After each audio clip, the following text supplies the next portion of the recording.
And then it was interesting during my period of college where wrestling is at now is the whole huge transition with funk wrestling. So funk wrestling's always been around, and towards the tail end of my college career, it was really taken off and actually forced me late in the career to figure some stuff out as a competitor. And now it's just like it's become an arms race on funk wrestling, and specifically how to beat and eliminate funk, finishing in good position, trying to keep yourself in more of an advantageous situation where you can be patient and not get in too much trouble. I think the biggest problem with trying to finish up the backdoor and popping stuff up, people start jumping around real quick and they do something too quickly, and then it becomes in a 50-50 position.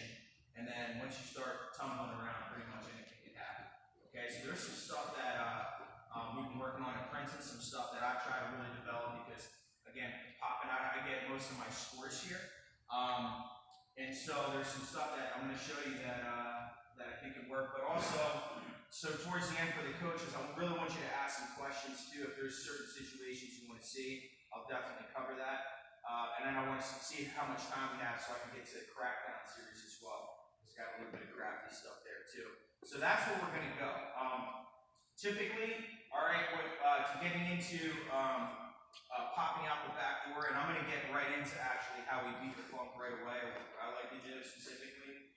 The problem is if you're stuck on a single leg here, okay, and the problem is a lot of people try to pull this in, all right, you get this battle where they try to pull it in and pop up with no base, all right. If I'm sitting here like this and I'm trying to pull this in using all my back, I'm getting tired, my arms are getting tired. Now I'm trying to fight his leg, which is obviously stronger. So I'm going to sprawl back. Now I'm eating sprawl. That's terrible. So one thing that I do is, off of my shot, I'm looking for two things. Come up. I hit my single. I'm looking to drive to my feet right away and beat him. Or if I'm wrestling somebody pretty good that's going right into a sprawl, I use it against him. And I use his momentum to help carry me to create my base. So I'm going to show you how we actually do that. So as soon as he sprawls, right here, I go to a post. The problem is, a lot of people come back up, they don't use a post in. As soon as they hit the single and the guy sprawls, they go here. The first thing that I do, when I get here and I feel the sprawl, I post. Now I'm strong and I have a base. Or I'm getting ready to get my base, but I have a strong base in front. Now I'm going to pop my butt up a little bit, and I'm going to hit a little knee slide to get my full base underneath. Now I have a real strong base with my legs and my back. Now I can pop this guy up here and be in a strong position. Okay? So one of the big things when I go for popping up is I want to extend my hand, and I'm going to have you guys do this both sides, but we're going to start with one specifically, where off the sprawl I'm here, I'm going to knee slide. Now before I come up, okay, I'm going to try to get my hook foot forward.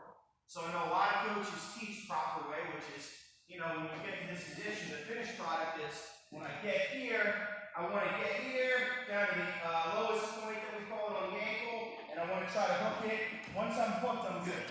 But it's to win that battle ahead of time that's huge, okay? So what I actually do is try to get my hook foot forward as soon as possible. So what I'm going to do is I'm going to post, okay, I call this sprawl, I'm going to post, knee slide. Now as I come up, I'm going to kick this leg forward right away and shoot down here, okay, to the far ankle. You can go here to this side, okay, get this hook forward, but I'm going to go here. I like to go opposite side and kind of throw them off. And I shoot down and grab the ankle, and I have my hook foot forward. Now I'm here. Okay? So back again. So I'm here, post, knees tied up, I hook this forward. I have a little close to the mat because I don't want my head to get down. Where you're going to get in trouble, especially is if you start to go down to the mat like this. Now I'm here, and I'm stretched out, and I'm trying to win this battle. Here, he's doing a hard leg curl, and now this is 50-50. Probably better for him. So as I go forward, post, knee slide, hook foot. Now I have it forward, and I have my base up, and I'm down to his ankle. arm down, and I snake his leg here. Okay, now I'm strong. You can start to tip. Remember, he's still going to trap this arm. So if I go down as a quick post, I got to come back up and keep my base. Now, here's the trick. Before you go down, get your hook foot over this ankle. So if you can, try to get here and hook. Now, as I go down to the mat, I actually pull and extend his leg this way. And I'll show you from a different angle. This sucks for him. Like he wants to let go right now because he's tearing his hamstring. Okay, so typically he's going to be pinching my head, that's fine. I'm just going to come in with my free hand. I'm going to pop this off my head.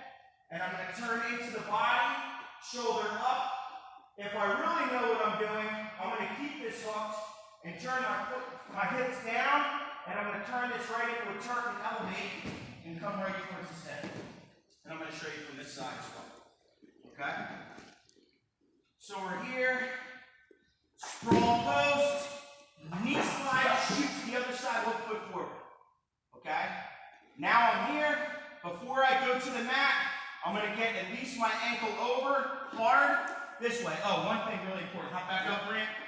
It's easier to try to pull this down, okay? Pull this down this way and extend than it is trying to step over. So really try to fight that heel down.